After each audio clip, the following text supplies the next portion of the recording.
Hey everybody, welcome to Cassandra Lunch number 46. We've been doing this for almost a year now. It's kind of hard to imagine. We started off this endeavor primarily as a temporary thing, but over the year and realizing actually how useful it is to do these and record them and put them on YouTube for everybody, we're going to continue doing this for good. So if you're seeing this on YouTube, catch up on the previous Cassandra lunches. We'd love to have you join the live Cassandra lunch, which is every Wednesday at noon Eastern and 11 a.m. Central. And you can get all the information at anant.us/events. It's also on the Cassandra DC meetup, as well as the Chicago Cassandra meetup. Today's topic is Apache jobs in Scala for Cassandra data operations. Obviously, if you worked with Cassandra, you'll ask the question, how do I do a mass update in Cassandra? Or how do I do a mass delete in Cassandra? Well, technically, you can't do it in Cassandra except by doing a data update, which you can do like a bulk data update, or you can use a technology like Spark. And Spark is quite a powerful tool, and it's immensely powerful with Cassandra. So I'm looking forward to this talk. Before we get started, get a couple of announcements for our meetup. I'm an organizer here. I'm always looking for new organizers. Organizers get to, well, find new people, but really it's a great opportunity to level up your career by working with the organizers of all of the other data community DC meetups, which we are part of. Diverse group of data practitioners in the DC area and beyond. We are one of many meetups. Data Wranglers DC is where we incubated Cassandra DC, and now it's its own thing. What do we cover here? We cover the Cassandra Wire Protocol. We cover CQL. We cover Cassandra variants. Cassandra is a very popular technology, considering that Azure has two managed services that support Cassandra. One is Cosmos DB. Another is now a new thing called managed instances of Cassandra on Azure. AWS has its own variant managed key spaces for Cassandra. When Azure and AWS decide they need to have some Cassandra compliant data stored, it means that it's a big deal. So we cover all things Cassandra, not just data stacks. Anybody new that is new to this group that wants to say hi? Normally we would tell everybody to just say hi to somebody they didn't know. So most of us are recurring attendees. Farron, did you want to say hi? And what brought you here, and maybe what you would like to learn and what you could talk about from a Cassandra perspective?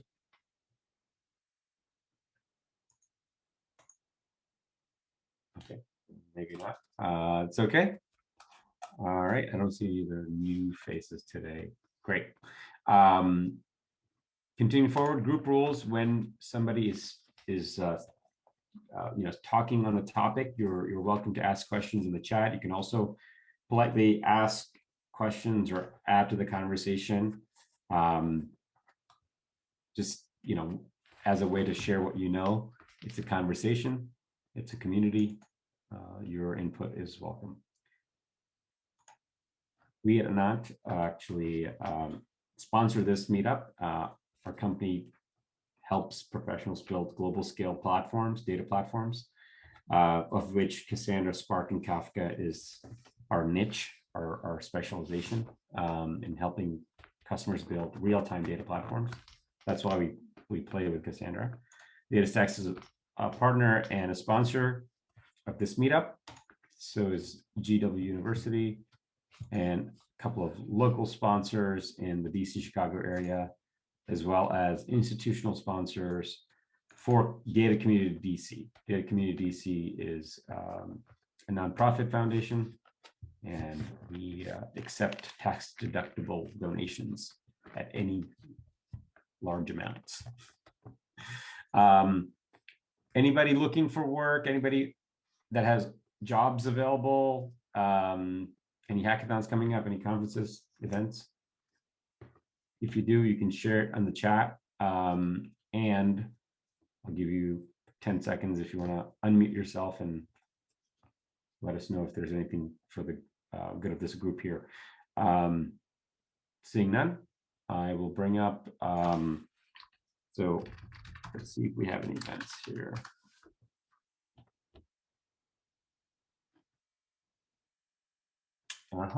Next week, Python ETL tools. That might be fun. And I don't think we have the next Cassandra Lunch scheduled yet. I don't think we have a topic yet. You can always find events at Data Community DC, which has an index of all of the different meetups. So let's just randomly look at data visualization. They tend to have events. Let's see, full stack DC. Data visualization, racial equity awareness and data viz. And we have, I don't have anything under full stack DC since October. Wow. Okay. We have Cassandra Lunch every Wednesday, as I mentioned. Data Engineers Lunch is every Monday. Couple of topics coming up: Airflow and Cassandra, Kubernetes and Cassandra, Jenkins and Cassandra. We have videos on YouTube. So if you go to YouTube or just on Google, look for Cassandra Lunch YouTube. There we go. Bunch of videos on random stuff. Well, not random, it's all Cassandra related. We also have a site called Cassandra.Link, where we hand curate resources, articles, tools, videos that are good enough for any practitioner of Cassandra to pay attention to, basically. And it continues to grow on a weekly basis. There's a newsletter you can sign up for. Enough with the opening routine. I'm going to hand it over to Arpan, our speaker for today. Hey everyone, let me go ahead and share my screen.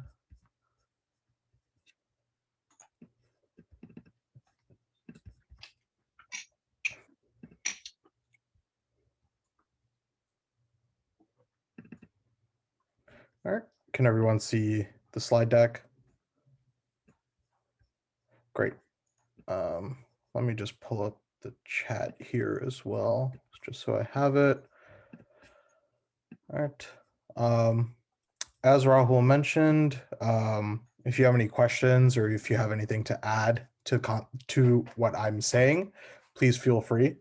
It's an open community, so if you have anything to add and give further explanation, feel free. So as Rahul also mentioned, today's topic is going to be on Apache Spark jobs for Cassandra data operations. We have done Cassandra data operations for just running through the shell and running it through Spark shell and connecting to like a Dockerized Apache Cassandra instance. In this presentation, we're going to do a couple not super like strung out demos, but we'll talk through it to see how we can further expand on like the base level jobs we're doing. All right, so if you're not familiar with what Spark is, it's a unified analytics engine for large-scale data processing. It achieves high performance for both batch and streaming data. And for our purposes, we'll be using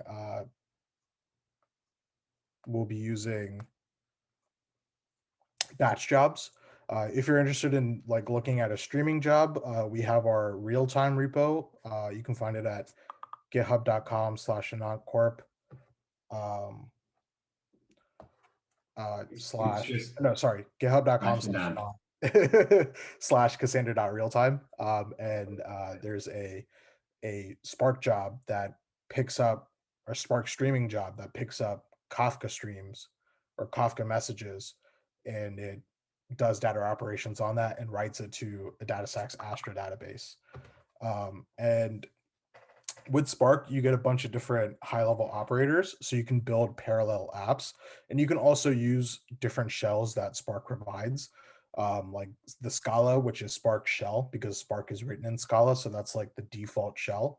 They also have like a PySpark Python shell, an R shell, and SQL shells. It also powers a stack of libraries, including SQL data frames, which we'll be using both SQL and data frames to show you the kind of differences in the types of jobs you can write. And then also machine learning, graph, and streaming. And then you can combine these in the same application or the same job to do almost kind of anything that you can put your mind to. And then you can run Spark in a standalone cluster mode, which we'll be doing, and we'll show you how to do it. Otherwise, you can run it on some kind of container service, and then you can access it, or you can access multiple types of databases, like HDFS, Elixio, HBase, Hive, etc. But for our purposes, we'll be doing Apache Cassandra. And then to run our jobs, we'll need something called a jar. And if you're not familiar with what jars are, it's essentially just package and compiled code. And there's a difference between a fat jar and a thin jar. Oop. Someone have a question? No, I think you're good. Okay. Yeah, so there's a difference between a thin jar and a fat jar. So a thin jar is a package or compiled code without any dependencies, and a fat jar is everything together with the dependencies. So that way, when you're running a Spark job, you don't need to pass in all these different packages, right? And so with a thin jar, you would need to pass in. So specifically with Spark and Cassandra, you would most likely need the DataStax Spark Cassandra connector, right? So instead of having to say flag package Spark DataStax connector, we can just download it using something like SBT and compile it into our fat jar. So SBT is an open source build tool for Scala and Java projects. It's similar to Maven. So Maven's more like if you use like a POM XML file to build your jars, versus SBT, which kind of runs a server, downloads the dependencies, and packages it for you. There's a little specific structure in what you need for an SBT in terms of the directories of how and where it looks for your code and where to output. Generally, you don't need the target directory where it outputs the jar. It'll do that on its own when you instantialize an SBT server. And SBT has native support for compiling Scala code, which we'll be doing, and like Scala test frameworks. And its dependency management uses Apache Ivy. So sometimes if you're using SBT, you might run into duplicate dependency issues. So there are some workarounds where if you do like merge strategy in your build.sbt, you can essentially bypass it. So it essentially deletes the duplicates and just downloads a fresh dependency each time. And then the nice thing about Scala is you can potentially mix, or SBT is you can potentially create jars that have mixed like Java and Scala projects, which I don't have a specific use case for it, but potentially in the real world, you may have a use case for it. And in terms of like configuration, it's not very difficult to install it, add a path, and then instantialize it. And normally, when you run SBT package, it would create a thin jar. But if you want to create a fat jar, you would need SBT assembly. And you can do that by just adding a plugins.sbt and designating saying we're using assembly. All right. So for the demo, I have a GitHub repo. Let me share it in the chat. There are some things still to be updated, but as an MVP, this GitHub or this repo is usable. There are some things I can add, such as like a configuration file to make it easier for everyone just to input everything at one place, but it was a little strapped for time. So that's just an improvement to make moving forward. So essentially, we're going to have a couple different jobs. One job is to show you how you can read data using a CSV. The second job will do the same reading of data, but then we'll also manipulate it. And then the third job will write the manipulated data to Cassandra. And then the fourth job, we'll use Spark SQL. So we'll do a little bit more of switching. So the first three jobs will be using like a data frame dataset API and like Scala methods versus the fourth job, which will use Spark SQL. So we're showing that you can do both methods to kind of get similar results. So whichever floats your boat, or depending on the size of your data, what might be more efficient for your job. But essentially in the fourth job, we'll write data from the CSV into one table. And then once that happens, we'll pick it up using Spark SQL within the same job, manipulate it, and then write it to a new table. But yeah, and then we'll go through another blog post that I've written on Cassandra data operations to see what other data operations you can do. So some of those operations, or actually those operations are for using like Spark Shell, but they can translate directly into the Spark code. And we'll talk about that once we get there. All right. So let's go ahead, and I'm just going to move this up for now because I'm just going to copy and paste my commands from the repo slash some path stuff I have already written out. All right, so starting with the repo, we're going to go ahead and clone it down. So let me go ahead and open a terminal. And then let me zoom in a little bit for you guys. All right, so what we're going to do here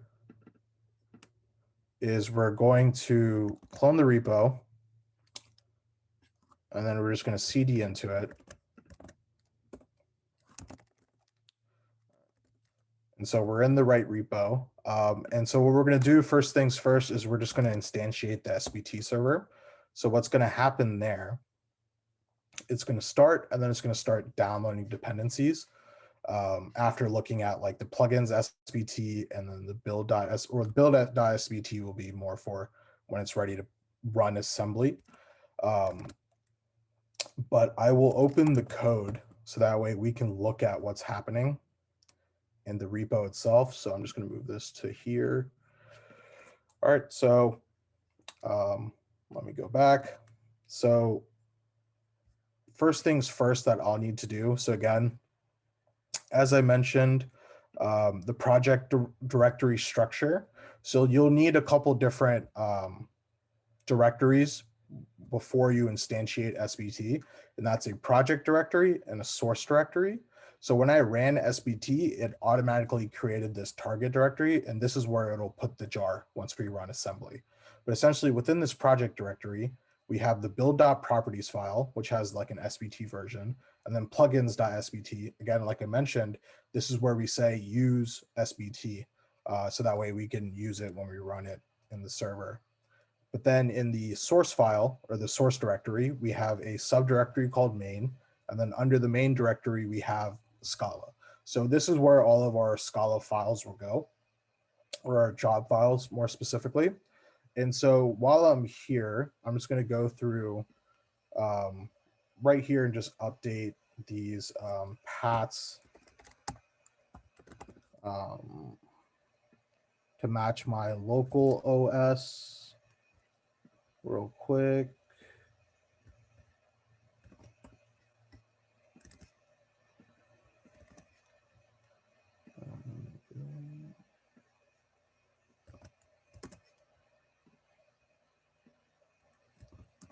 All right. So that's that for now. So what we're going to do is, now that we just updated the paths, and that's for the CSV when it's looking for it, and we'll talk about that when we're ready to run the first job. But I'm just going to go ahead and run assembly to go ahead and package the fat jar. So whenever you make changes to your code, you need to reassemble or repackage it. So that way, when you pass it back into your Spark job, it has the most updated code. So it should only take like 10 seconds or so. But essentially, so like this discard rename stuff. So again, like this is due to like the IV issues that I've run into in the past. So I have some workarounds to essentially bypass those deduplicate errors. So now we'll go ahead and get our Spark started. So I'm going to go here and we're going to do sbin start master.sh. And then I just have my Spark UI open on my second screen. And that's just localhost 8080. And so when you're starting a worker node, if you have never done it before, it's sbin start slave.sh. And then you have to point it to the master. And once you do that, and it's registered, you can refresh your Spark UI and you should see your worker get logged under the workers section. So now that we have our Spark running on standalone cluster mode, we will go ahead and start our Docker container for our Apache Cassandra. So we are going to just do a Docker run. We're going to name our container Cassandra, expose ports 9042, and we're just going to use the latest Cassandra image. And then we're just going to give that a minute, not even a minute, but just a couple seconds to load. And then we are going to get into CQLSH. And then we're just going to create a key space. And that's all we're going to do for actually like manipulating anything within the CQLSH terminal. Oh, whoops.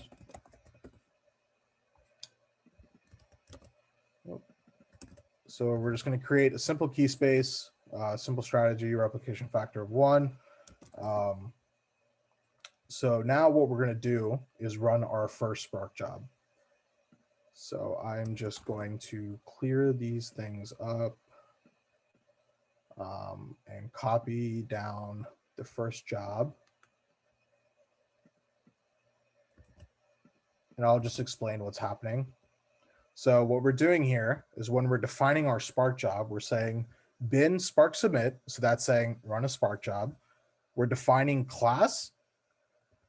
And so this is saying where to look within our like jar, what package or what code class to look at. So this Spark Cassandra first part, that's the overarching package that within the code we'll look at in a second is what we're defining as like the parent, right? So Spark Cassandra is the parent, and then read is the specific read.scala file. And so we need to point it to our master, and then we need to pass in a files so that way we can access it on the worker nodes or whatever nodes are coordinating the actual job. And then we pass in the URL for the CSV. And then when we run the Spark, or when we add the jar itself, it's just the path to the jar. And essentially in the GitHub repo, the only thing you'll need to change for this is just the first two directory levels. So depending on where you put the directory, these two would change. But before I run this, let's take a look at what the code does. So if you look at read.scala, so we're just importing. So again, we're packaging it under Spark Cassandra. So again, we see Spark Cassandra and then .read. So our object class, whatever, is named read. And then we're instantiating Spark session. So we're saying build get. And then we're saying value CSV data frame. So we're going to do a Spark read format. The format we're setting as CSV. Option, we're setting header to true. So it recognizes that the first line is the header, and to use that as the data frame, data set column names. And then we're loading it. So we're loading it from the path of the directory. And then we're just going to run a CSV df.show. And so that will essentially just show you all the records. Well, it won't show you all of them, but it'll show you the top 20 of the entire data frame. And so this data frame is 100,000 records, just for context. And so we'll see the top 20, and we'll see what Spark has done when it picks up this CSV, loads it for 100,000 rows. So let's go ahead and run this Spark job.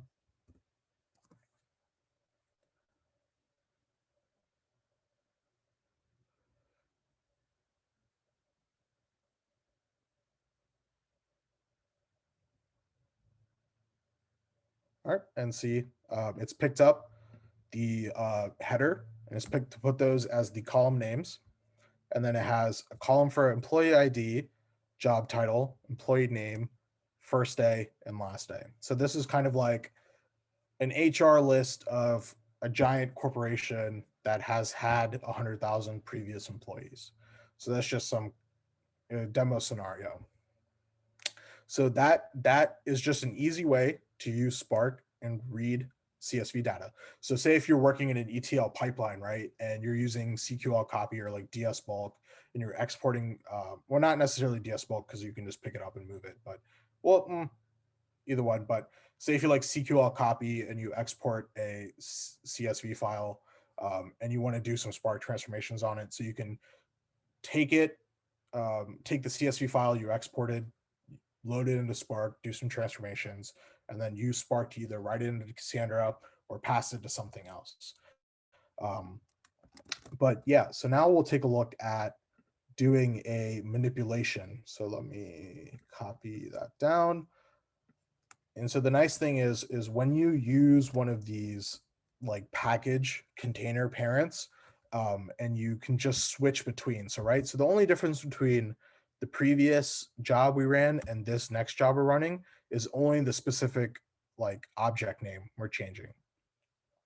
And so if we go to the code for manipulate, we see that it's still the same thing for the read, but what we're also doing is we're saying create a new data frame that reads the loaded CSV data and then select certain columns from that. So select, well, this we're selecting all of them, but we're saying select job title, select employee ID, employee name, first day, last day. Sorry, excuse me. And then with column. So essentially we're adding a column to the new data frame that we're trying to create. And we're saying this days worked column is we're going to take the absolute value of the date difference of the column first day. And because the way that it came back here, and let me see right here. So this comes back, I think, in string format. So we have to do some casting, right? So we need to change the format so that way you can use the function date diff, and then it can eventually do the absolute value on top of that. So at the very sub level, we're doing column first day casted as a date, and then column last day casted as a date. And then the next level up, do date diff on that to get a difference in days between those two values per row, and then take the absolute value of that per row. And then so essentially we'll go ahead and hit new df.show. So again, this will do the same thing, except it'll just show the top 20 records. But now it's going to be 1, 2, 3, 4, 5. There's going to be 6 columns, right? So now we're adding a new column called days worked, which is going to be an absolute value difference in days from their first day to last day. So if we go ahead and run this job, and again, this is working on 100,000 rows. So how fast this is running just shows you how powerful Spark can be, and especially in like a giant distributed system, how robust the tool can be. So essentially, again, we have a job title, employee ID, employee name. We kept first name and last name, and then we calculated days worked. So let's see, 365 is a nice whole number. So if you look at the dates, 3/18/2008, 2007, 3/19. So that's about a year, right? So we know our calculations are relatively correct or relatively precise. So now what we can do is we can move on to employing this into actually writing into Apache Cassandra. So now we can do a write.scala, and let me copy down the actual job code. Gotta move some things around.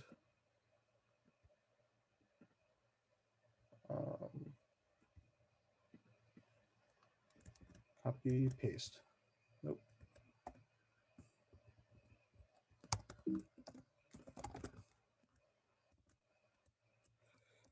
That's weird.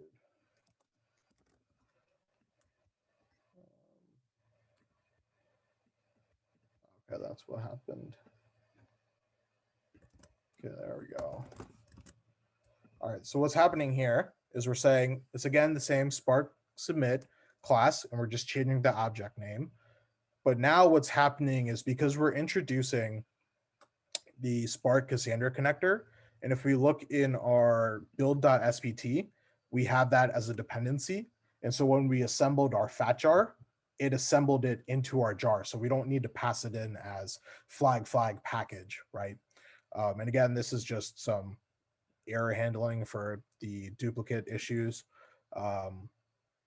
But if we go back to write.scala, and so we also pass in our Spark Cassandra connection host. So because we're exposing our Docker container at local, so it's just 127.0.1, and then our connection port is going to be 9042, and then we're just passing in some extra extensions if we need them. You don't always need it, but if you need it, you can add it. It's not that big of a deal. You can even have this within your actual job code and say spark.conf.set, and then have this set in parentheses within the actual Spark job, or you can pass it within the actual job command. And then files, we're still passing it in, and then the rest of it doesn't change, right? So if we look at the actual code, what's happening here is we're still doing the reading, we're still doing the calculation. So we just renamed the data frame from new df to calc df because that's what that's doing, right? And so what we're doing here now is because if we remember here, we had 6 columns, but we only want to keep job title, employee ID, employee name of days worked. So we don't want to keep first day and last day anymore. So we can just do a select on top of that again. And that what we'll do here is we'll do final df. So from calc df select only for the 6 columns. And then what we'll do after that is when we're ready to create. So if you want to run this job in multiple batches, so if you want to have this as something you can run like once a week or once a day, whatever, if you try running this specific job more than once, it will fail. All you would need to do technically is just comment this out after the first time. But just because we're running all these jobs once, we're just creating our table here. But assumingly you already have your table in your data model or your schema or in your database, sorry. And so just for our purposes, we're just creating the table just to show you different ways you can do Spark jobs. So essentially we're saying from this final DF with only these 4 columns, create a Cassandra table in the key space demo like we created in CQLSH, name the table test. For the partition key columns, we're going to use job title and essentially the SEQ. What that means is if you have a list of strings, it'll keep the order. So if you have a compound partition key, it'll so if you have job title and employee ID within the partition key columns, it would keep that specific order. And then clustering key columns, again, if you have a compound clustering keys, you would do employee ID and then days worked. And then if you have SEQ on top of that, it'll keep that specific order. But essentially that's what we're doing. We're saying partition key columns, set job title as the partition key, and then employee ID as the clustering key, just for additional uniqueness. So then what we do after that, creating that table, we're going to write to that table. So we do final df, write, Cassandra format. So this write.cassandra, sorry, not write, but so this is just Spark, but this .cassandra format is shorthand for write.format org .apache.cassandra. I forget the exact method, but essentially it's a way to just cut down the actual amount of code you have to write. So this Cassandra format does that for you, and the mapping of tables, table to table name and key space to key space name. So essentially what we're saying is Cassandra format to the table test of the key space demo, append it with the mode. So with modes, you can have like overwrite, append, and then we're going to save it. So when we run this Spark job, what we expect to happen is we're going to take 100,000 rows from a CSV file. We are going to calculate the absolute value in days worked for each employee. And then we are going to drop the first day and last day columns. And then we're going to create a table. And then we're going to write to that table using that final data frame. So when we run this Spark job, it won't show anything in the console because we're not saying .show, right? And so once the job finishes, we'll take a look at CQLSH to actually visualize the results. So right here we see connected to Cassandra cluster. So it's used the Spark Cassandra connector and it's connected properly to how we want it. So we're just seeing started job and then job one finished. So now if we go into our CQLSH terminal and we just do select count star from demo.test, we should get back 100,000, and we do. So then if we just do a select all from demo.test where job title equals dentist. So let's just find, or actually we'll cover that in the next one. But essentially right here, right? So we kept job title, it's our partition key. We kept employee ID, it's our clustering column. And then we have days worked, which is the calculated absolute value. And then we have the employee name. So we dropped the first day and last day columns that we used to do this calculation for 100,000 rows in 12 seconds. So granted, if I had like different memory settings, or if I actually like configured my Spark, potentially it could have happened faster, potentially it could have happened slower, but this is just showing you just at a baseline level how you can do relatively big data operations very quickly by something as powerful as Spark. So now what we'll take a look at is running a quote unquote ETL. So I'm just going to go ahead and clear the Spark terminal.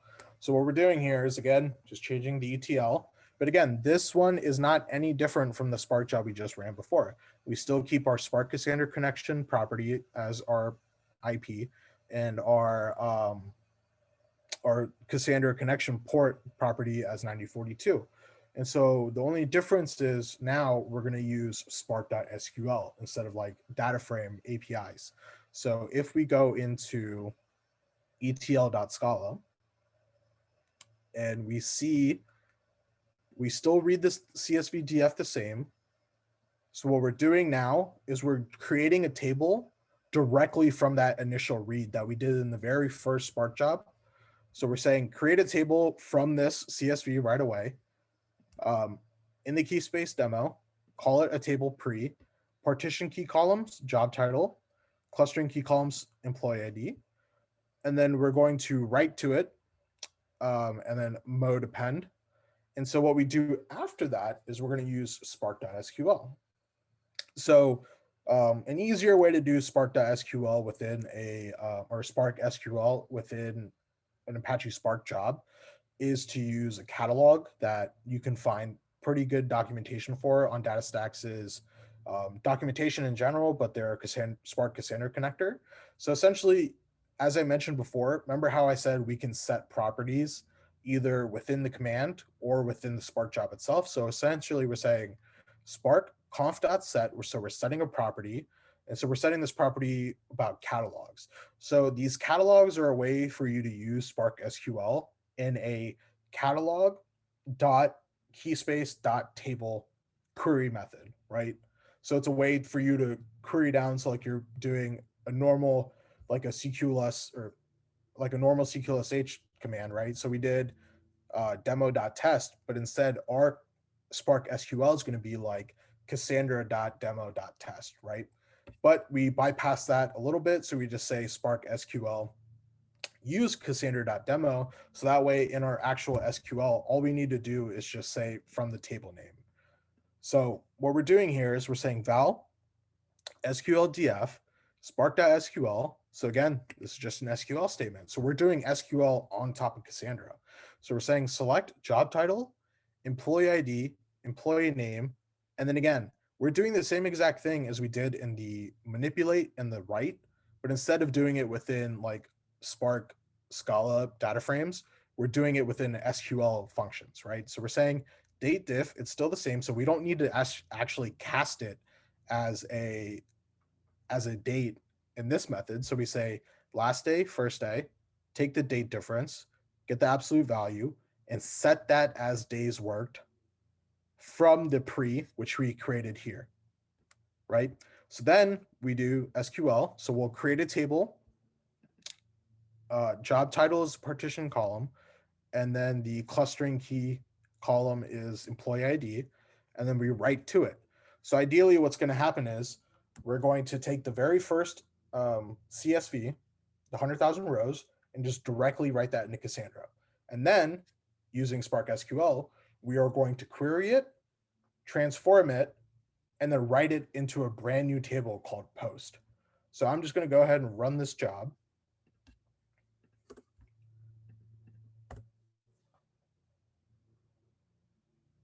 And then we'll see that there's going to be 2 jobs taken.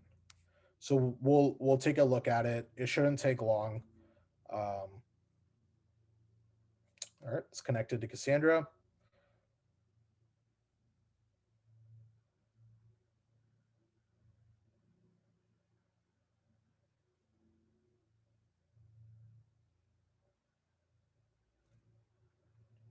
All right, data source right.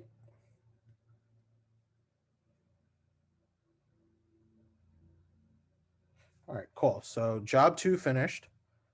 And then let's find job 1 finished. So now if we go into CQLSH, so if we just do a select count on demo.pre, because again, pre is before we do the transformation with Spark.sql. Demo.pre, and we should get back 100,000. So now if we do demo.post, we should also get back 100,000. So now we'll do some actual looking at what we did with the actual Spark code. So if we do select all from demo.post, or we'll do pre first, where job title equals, whoops, dentist. So we see this, right? So it correctly took our job title as our partition key, or partition column, and it correctly took our employee ID as a clustering column. And then we have employee name, first day, and last day, right? So then if we look at, now if we look at post,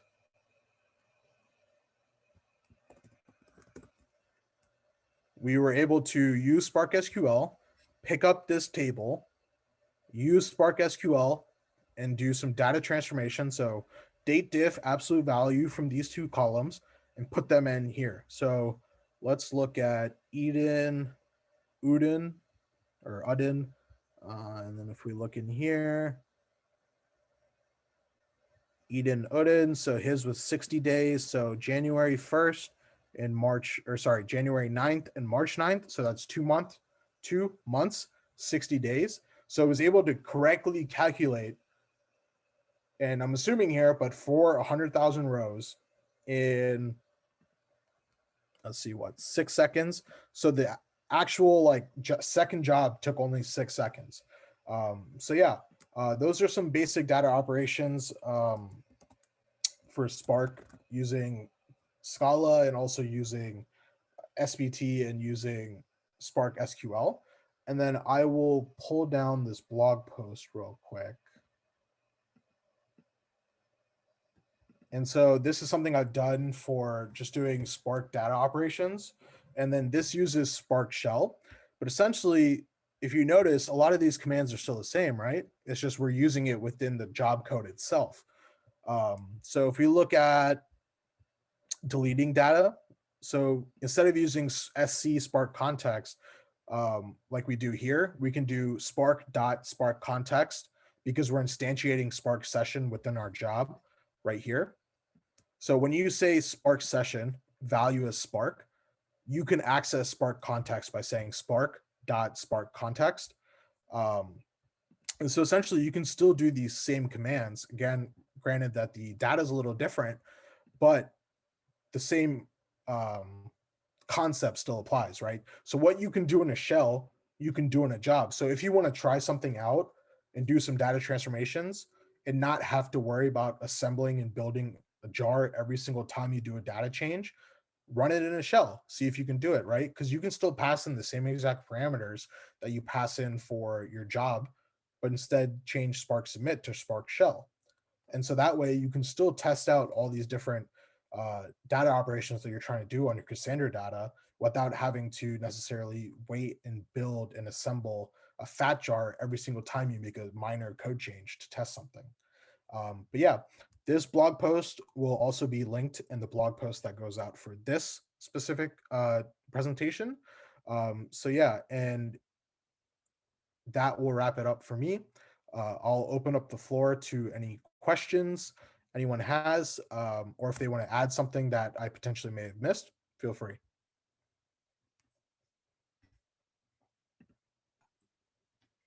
It's great.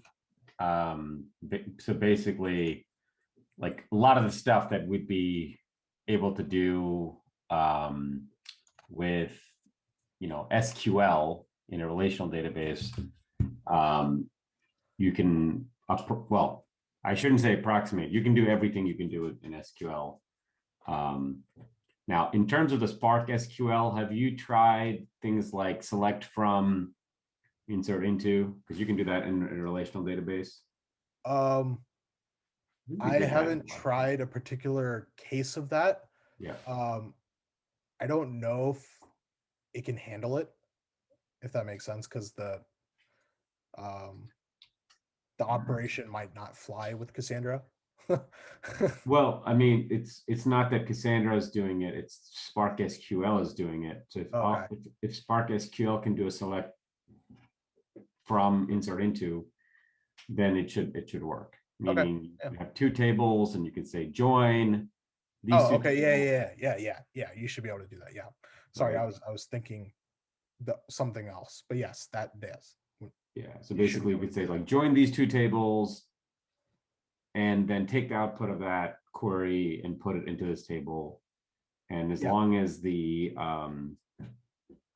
schema is registered or the catalog is refreshed, it should be able to do that. It shouldn't be a problem. Yeah, I'm pretty sure I've done that also. Yeah, I think you did. I think you did do that in one of the demonstrations before. But yeah, this is great.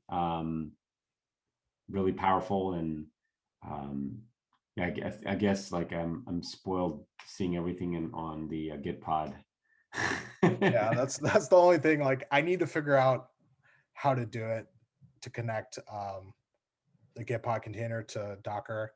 I tried it, and it's just I've had trouble doing it, so I've kind of scrapped it for now. But if I can figure out how to do it, yeah, Git pod is love. Git pod is life. Yeah, it's really cool. Awesome. Very good. What I would recommend about the Docker thing is maybe I don't know if like any of the play with Kubernetes systems can basically run the Cassandra aspect of it, or even the Spark aspect of it, and then you just you use Git pod to basically talk to it. That would be one way. But I mean, if you have a play with Kubernetes situation on the web, you don't even need Git pod technically, because you already have a shell. The only thing Git pod is giving you is the code editor, honestly. but for the demonstration part, I think.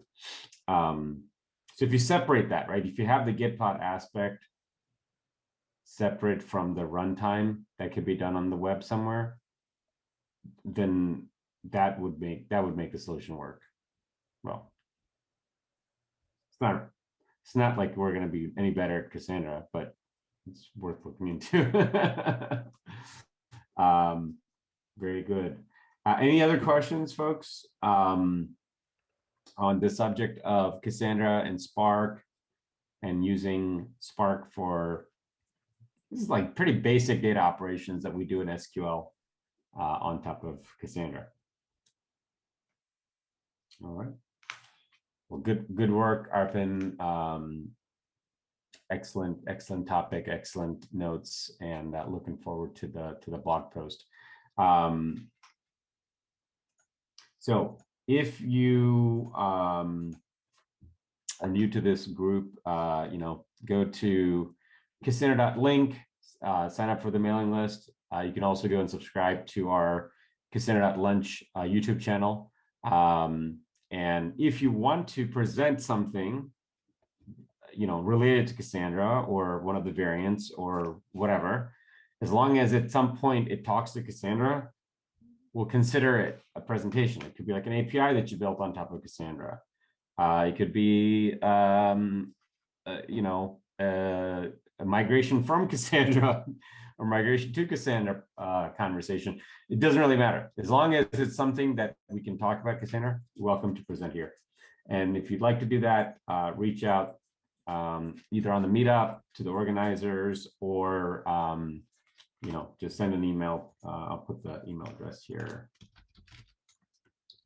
Just say that you want to speak at the next meetup. Okay. There aren't any other questions. I'll give you guys back. Okay, there's a question. Yeah. Is there a question? I have one question, not related to this particular session. It is related to vNode. Okay, sure. vNode is it a actual virtual node or it is a connection created, that kind of a number of connections you create, and then you manage based on the connections how to distribute the tokens. Oh, you mean Cassandra vNodes? Yes. Yeah.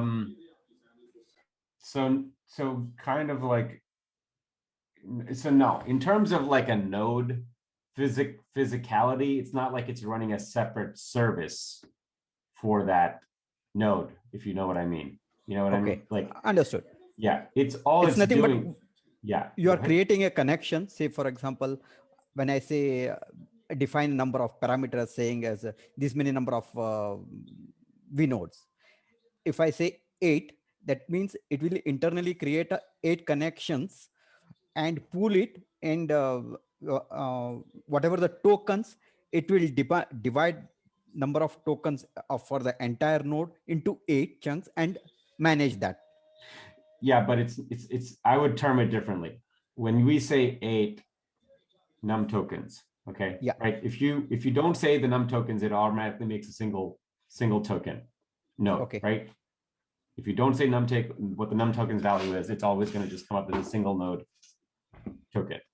And until you give it the initial token, it just assumes that one node cluster has everything. Okay. So what is happening is when you say num tokens equal to 8, right? You don't put in initial tokens.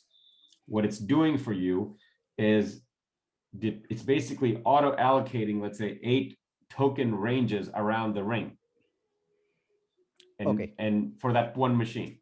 Then when you add another machine, it makes another 8 token ranges, but it then really just shuffles the tokens that are here onto the new, there's only one token range, right? The whole range of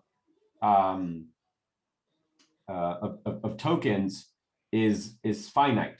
It's huge, okay, but it's finite, right? So what is vNode doing? vNode is just like, I would say it's like a virtual data node, right? All it's doing is it's keeping track of the ranges in a randomized fashion on each, let's say, each node. And as you add new nodes, it just takes, again, random token ranges and moves them to the other node for you. If you did not have vNodes, then you basically have to split the tokens. You have to then say my initial token on this machine is this, my initial token on this machine is this. You have to manually then manage where each machine is starting to take the range, but there's only still one range on that. Okay. I have little more query in the sense that we node, when we say 8 nodes, okay, anyway, it will go to the same disk, right?